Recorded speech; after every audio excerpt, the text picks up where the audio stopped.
শ্রীমদ্ভাগবত গীতা অনুবাদ স্বামী রামসুখ দাস চতুর্থ অধ্যায়ের 18তম শ্লোক।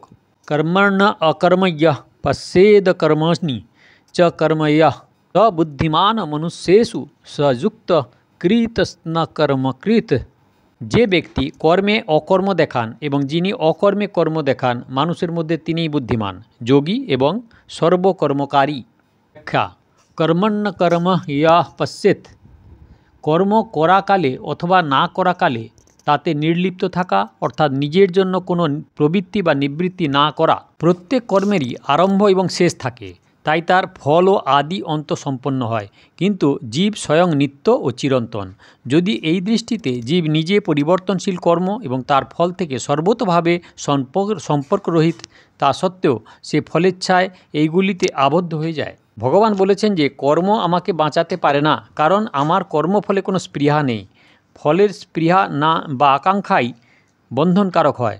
ফলে শক্ত নিবদ্ধতে, ফলের ইচ্ছা না থাকলে নতুন করে আসক্তি উৎপন্ন হয় না এবং অন্যের হিতার্থে কর্ম করলে পুরনো আসক্তি নাশ হয়। এইভাবে অনুরাগরূপে বন্ধন না থাকলে সাধক সর্বপ্রকারে বিতরাগ হয়। বিতরাগ হলে সমস্ত কর্মই অকর্ম হয়ে ওঠে। কর্মের অনুবন্ধেই জীবের জন্ম হয়। যেমন যে পরিবারে জন্ম হয় সেই পরিবারের লোকেদের সঙ্গে তার ঋণানুবন্ধ ছিল, অর্থাৎ কারো ঋণ শোধের ছিল বা কারো কাছ থেকে ঋণ আদায় করার ছিল, কারণ অনেক জন্মে অনেক লোকের কাছ থেকে আদান প্রদান হয়েছে। এই আদান প্রদান বহু জন্ম ধরে চলে আসছে। এটি রোধ না করলে জন্ম মৃত্যুর হাত থেকে মুক্তি পাওয়া সম্ভব নয়। এটি রোধ করার উপায় হলো যে এখন থেকে ঋণ নেওয়া বন্ধ করা, অর্থাৎ নিজ অধিকার ত্যাগ করা এবং আমাদের উপর যাদের অধিকার আছে তাদের সেবা করা। এইভাবে নতুন করে আর ঋণ না করা এবং পুরানো ঋণ যা আছে তা মিটিয়ে ফেলা।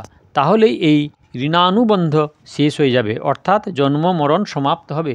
নিজের জন্য কিছু না করলে বা কিছু আকাঙ্ক্ষা না করলে অসঙ্গবোধ স্বতই জাগ্রত হয়, কারণ করণ এবং উপকরণ জগতের এবং জগতের সেবার জন্যই প্রাপ্তি হয়েছে, নিজের জন্য নয়। তাই সমস্ত কর্তব্য কর্ম শুধুমাত্র জগতের হিতার্থে করলে কর্মের প্রবাহ সংসারের দিকে প্রবাহিত হয় এবং সাধক স্বয়ং অসঙ্গ নির্লিপ্ত থাকে। এই হলো কর্মে অকর্ম পরিদর্শন করা।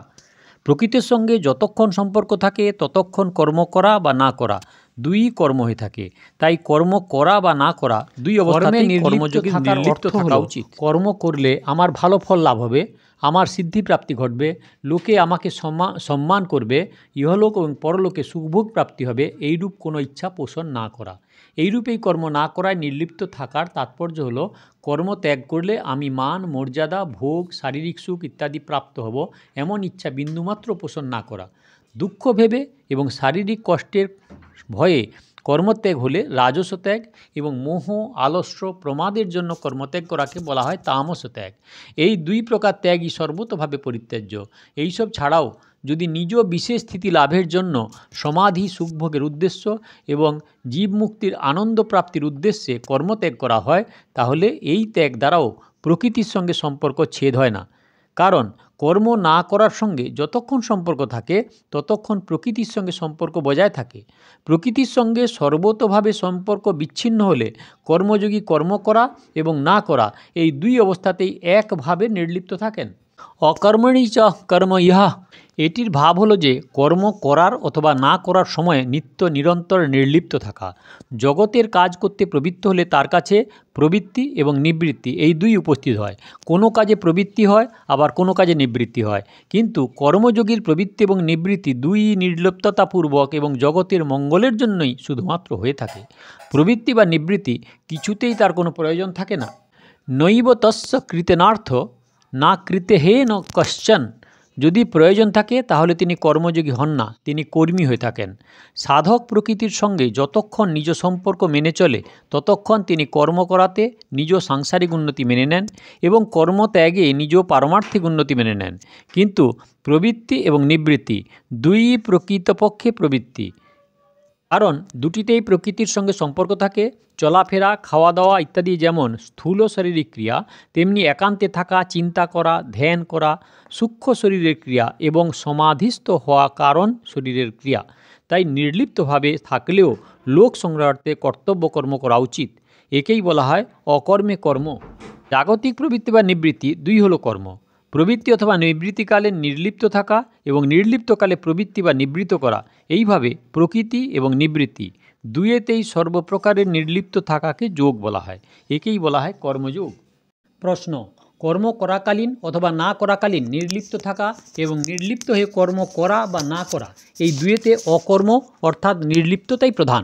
তাহলে ভগবান কর্মে অকর্ম এবং অকর্মে কর্ম এই দুটি কথা কেন বলেছেন? কর্মে অকর্ম এবং অকর্মে কর্ম এই দুটিতে এক নির্লিপ্ত ভাব সার হলেও প্রথমে কর্ম করাকালে অথবা না করার কালে দুই অবস্থাতে স্থায়ী নির্লিপ্ত ভাবের প্রাধান্য থাকে এবং দ্বিতীয়টিতে নির্লিপ্ত হয়েও কর্ম করা বা না করার প্রাধান্য থাকে। তাৎপর্য হলো এই যে নির্লিপ্ততা নিজের জন্য এবং কর্ম জগতের জন্য, কারণ নির্লিপ্ততার সম্পর্ক স্বয়ের সঙ্গে এবং কর্ম করা বা না করার সম্পর্ক পরের সঙ্গে। তাই নির্লিপ্ততা হলো স্বধর্ম এবং কর্ম করা বা না করা হলো পরধর্ম। এই দুটি যে দুই ভাগে বিভক্ত তা সম্পূর্ণভাবে জানাবার জন্যেই ভগবান উপরিউক্ত কথা দুটি বলেছিলেন।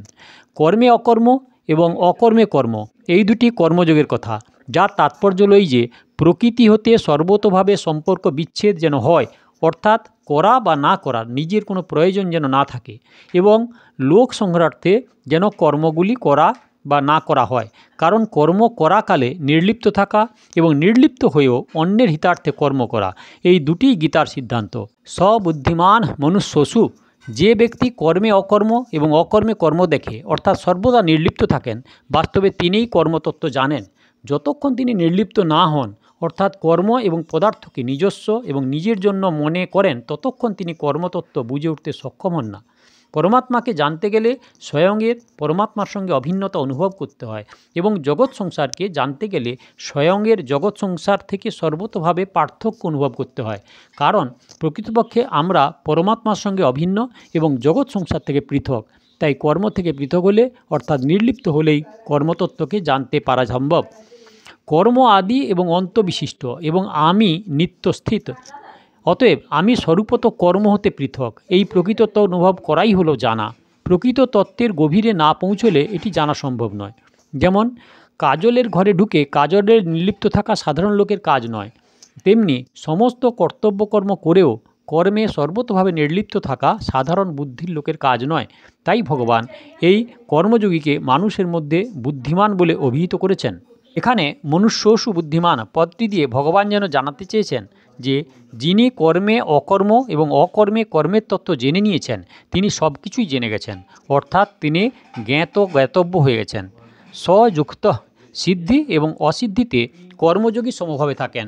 কর্মের ফল প্রাপ্তি হোক বা না হোক তাতে তার বৈষম্য আসে না, কারণ তিনি ফলেচ্ছা সর্বতোভাবে পরিত্যাগ করেছেন। সমত্বের অপর নাম হলো যোগ। তিনি নিত্য নিরন্তর সমত্বে স্থিত থাকেন, সেই জন্য তাকে যোগী বলা হয়।